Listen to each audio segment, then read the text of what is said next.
upset. I'm a little upset because nobody from Michigan is playing tonight. Now that makes me a little upset.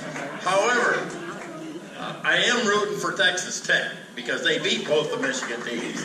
How many are for Texas Tech? Okay. How many are for Virginia? How many don't care? Okay. You know, I had to go to the internet and look up just a few jokes about March Madness so that we could have a little fun over basketball tonight. But why did Syracuse basketball team sign up for crafty classes? It's because they wanted to learn how to make baskets. So I thought that was pretty good. That was just special for Dick and Sandy, and they're not here. I don't see them anywhere. But then one of the other questions was, how do the NCAA basketball players stay cool during the game?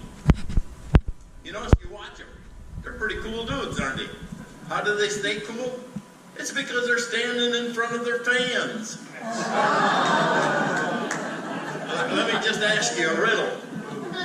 Two basketball teams end up playing in the Final Four. The underdog won the game. However, not one man from either team made a basket. Girls. That's right. It was because it was a girls' basketball game. That was a good one. Why did the basketball players eat donuts? They love to dunk them. All right. Why didn't the struggling NCAA basketball team have a website? It was because they couldn't string 3 W's in a row. And why is college basketball one of the yuckiest sports? It's because the players dribble all over the court. Why was Cinderella thrown off the NCAA basketball team? She ran from the ball.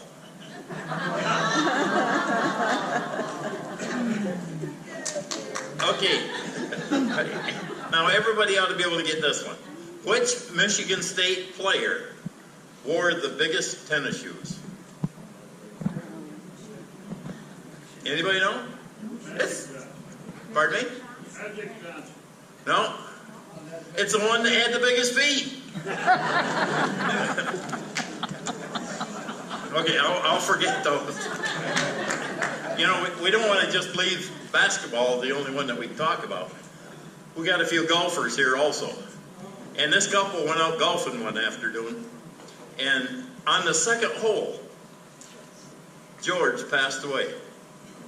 And you know, by the time his partner got home, it was about 10 hours later.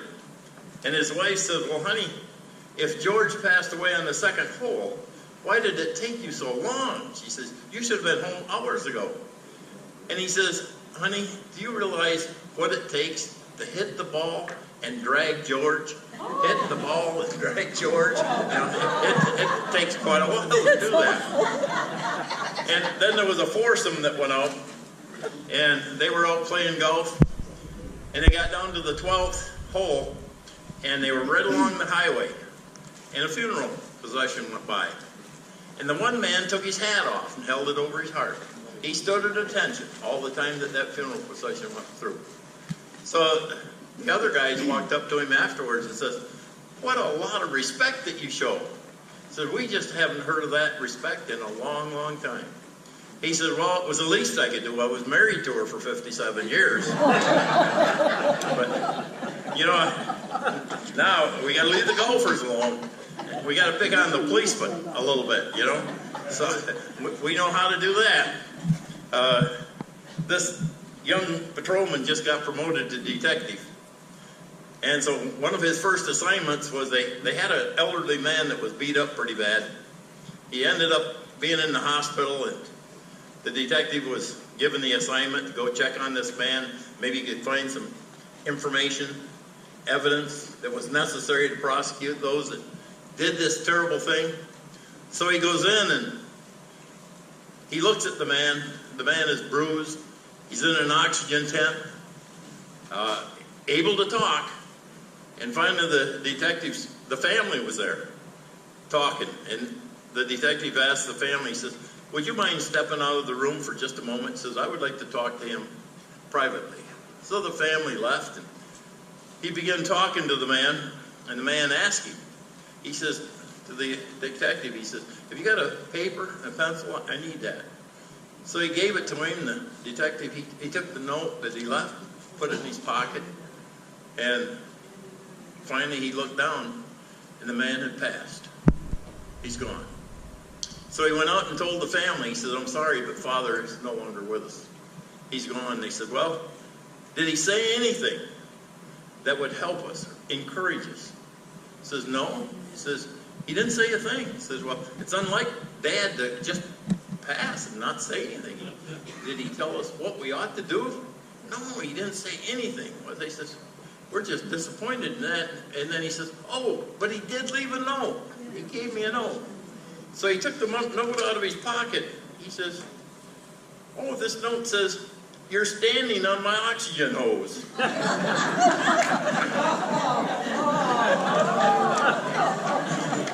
But you know, when we came down here this year, I was fortunate to get a chance to talk to John Hammer's supervisor. You know, he told me, he says, you know, I can tell you a few stories about John. So I said, well, I'd like to just hear a couple so I can repeat them on a night like tonight. So he says, John was making a stop up near Bushnell, and like you're supposed to do, you called in that you're making a stop, and if anybody's in the area, try to come around the back and pull in behind me in case I run into trouble. So the supervisor pulled up, and he's watching John as he's talking to the guy, and all of a sudden he noticed that John grabbed the guy around the neck. And he got his nightstick out and he's beating him on the head. I mean, he's really wailing on him. And then he quits, puts his nightstick away, and the supervisor went up and he says, say, John, he says, what in the world were you doing? He says, I was trying to teach him a lesson. He says, I've stopped him 5 times in the last week for slowing down and going through a stop sign.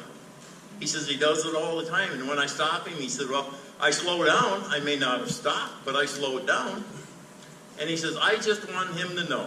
He says, so I went to beating him in the head, and after I beat him long enough, I says to him, now, what do you want me to do? Want me to slow down, or do you want me to stop?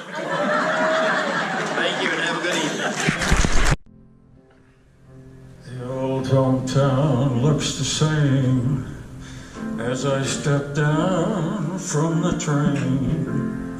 And there to meet me is my mama and papa. Down the road I look, and there comes Mary, hair like gold and lips like cherries. It's good to touch the green, green grass of home. The old house is still standing, but the paint is cracked and dry. And there's that old oak tree that I used to play on. Down the lane I look with my friend Mary, hair of gold and lips like cherries. It's good to touch the green, green grass of home.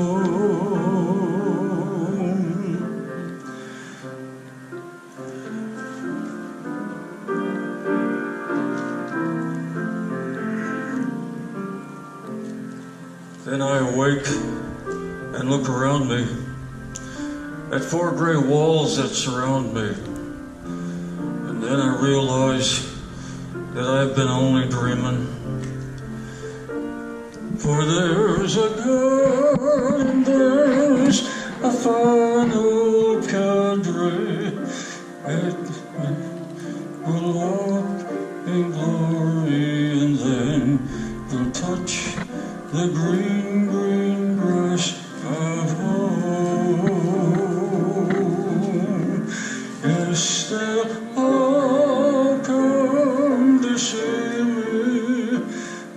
shade of the old oak tree as they lay me neath the green, green grass.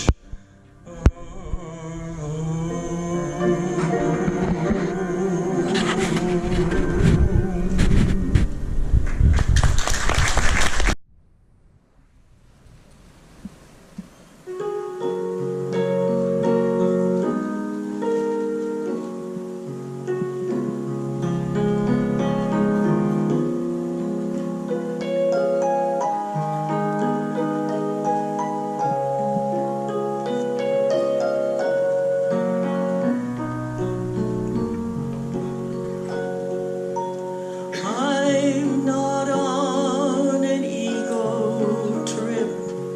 I'm nothing on my own. Make mistakes, I often slip. Common flesh and bone. But I'll prove someday just why I say I'm of a special kind. For when he was on the cross, I was on his mind. He knew me, yet he loved me. He's whose glory makes the heavens shine.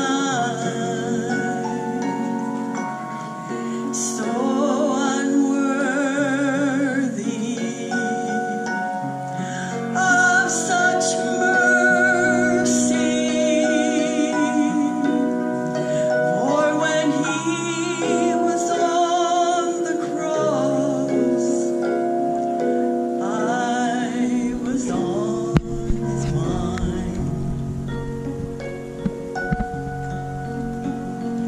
The look of love was on his face. Thorns were on his head.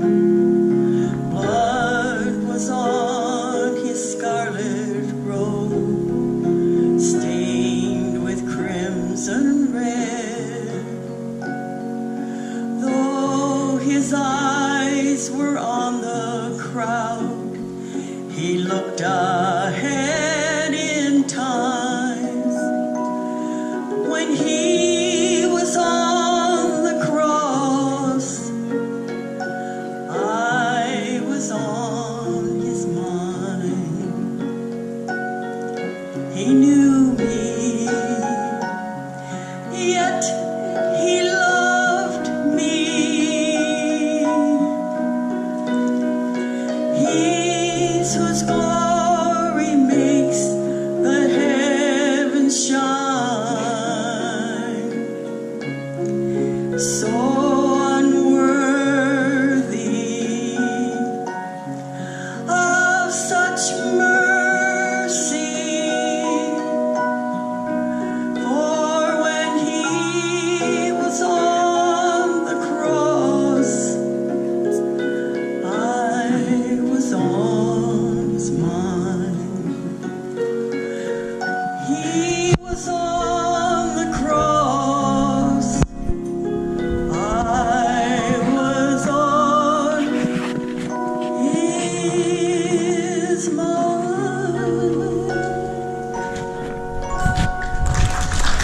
We're all in heaven. And those of us that can sing or play, it's not going to make any difference because we're all going to be perfect. Perfect. And I can't wait. But I was thinking about this, and this is a song that I played for the first time 3 weeks ago. And I'd like to sing it for you because the words are so important. Before the throne of God above,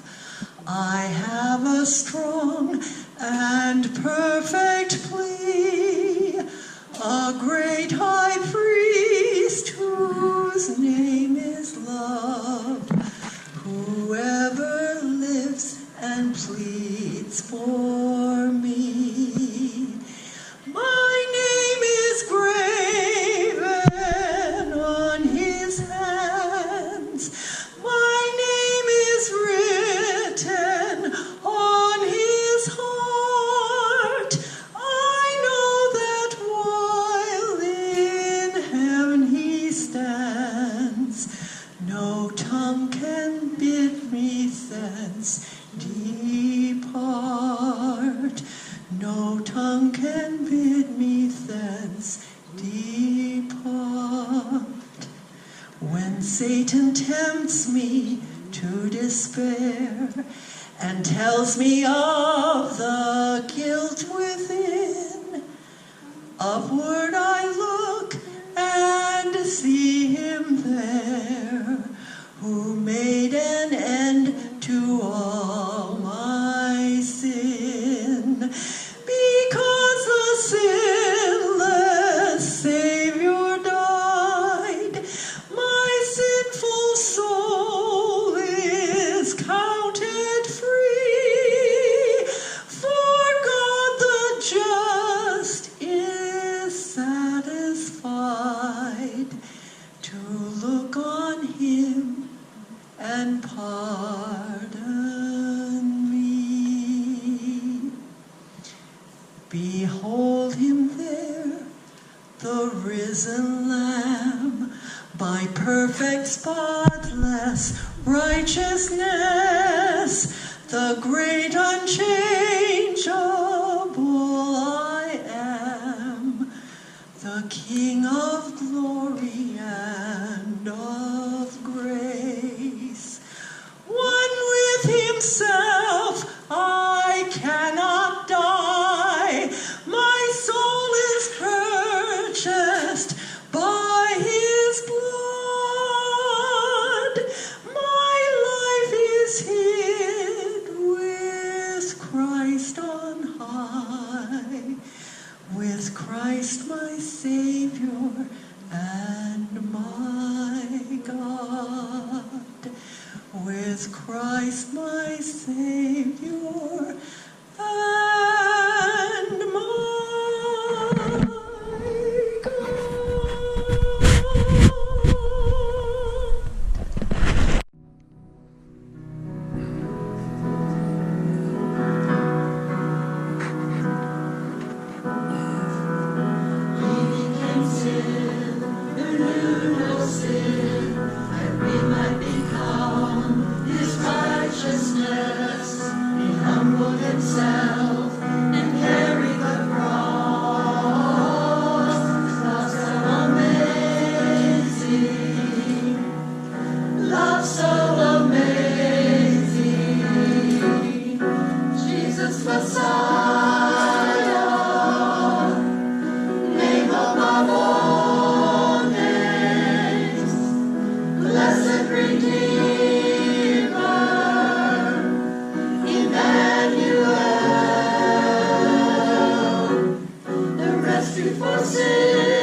Love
believing I'd never get lost. Then at the foot of what felt like Mount Everest, knowing I'd have the strength for the climb. Through every trial, each test and temptation, one thing is surely every time.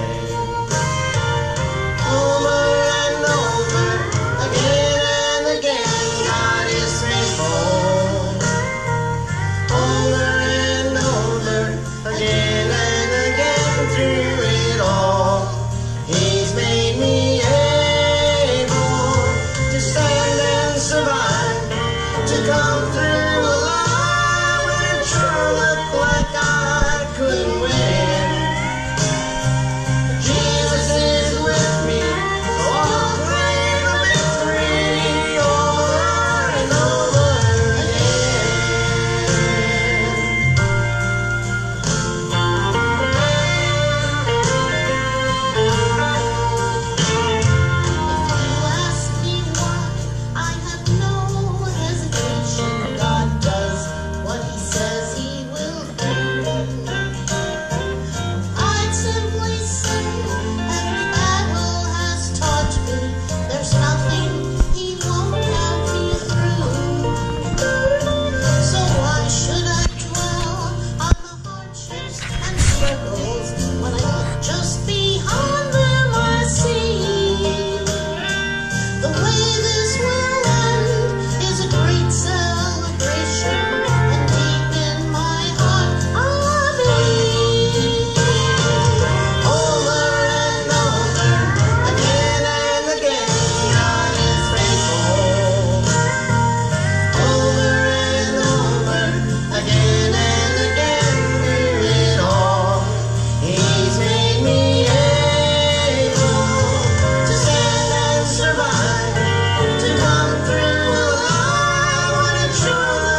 Thank you.